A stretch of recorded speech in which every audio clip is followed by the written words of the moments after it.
ना सास बुरी होती है ना बहू बुरी होती है।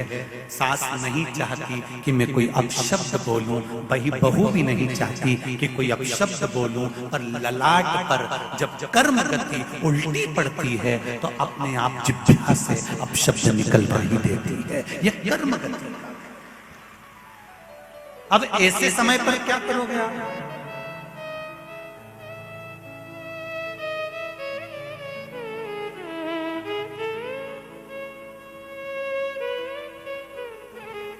ऐसे समय पर क्या किया जाए? कार्तिक महीने में दो वस्त्र की महत्वता होती है। ध्यान लगाना जरा, जितनी भी माताएं बैठी हैं, चाहे वो सासू माँ हो चाहे बहुएं हो, बेटियां भी कभी ना कभी बहू बनेंगी और आप भी कभी ना कभी सास बनेंगे। स्मरण। कार्तिक महीने में दो वस्त्र का विधान है, एक पीले कलर का वस्त्र और एक लाल कलर का वस्त्र। एक पीला वस्त्र है, एक लाल वस्त्र।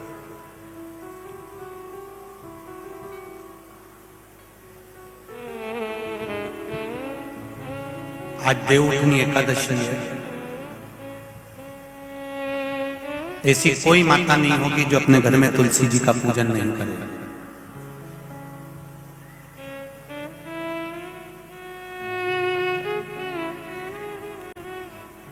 घर की मां यदि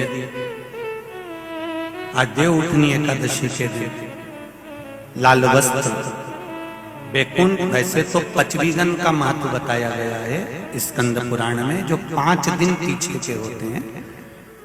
आंवला नवमी से जो क्रम पचवीगन का चालू होता है पूर्णिमा तक, बैकुंठ चतुर्दशी के क्रम तक, उसका जो महत्व, इन 5 दिनों की महत्वता वैसे स्कंद पुराण में कही गई है, पर आप समझें उसको।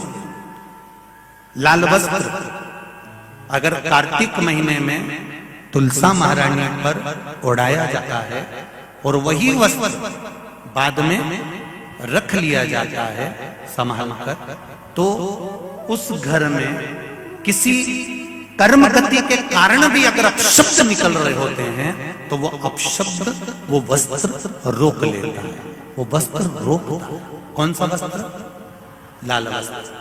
पीला वस्त्र इन 5 दिन में अगर तुलसा महारानी को चढ़ाया जाता है और उसको रखा जाता है, तो जिस नारी के गर्भ से संतान नहीं भी हो रही होती है, उसके कक्ष में अगर वो वस्त्र कुछ दिन तक रखा रहता है तो ये निश्चित आती है कि गर्भ ठहरता जरूर है। ये पीले वस्त्र की और लाल वस्त्र की महत्वता कार्तिक महीने में।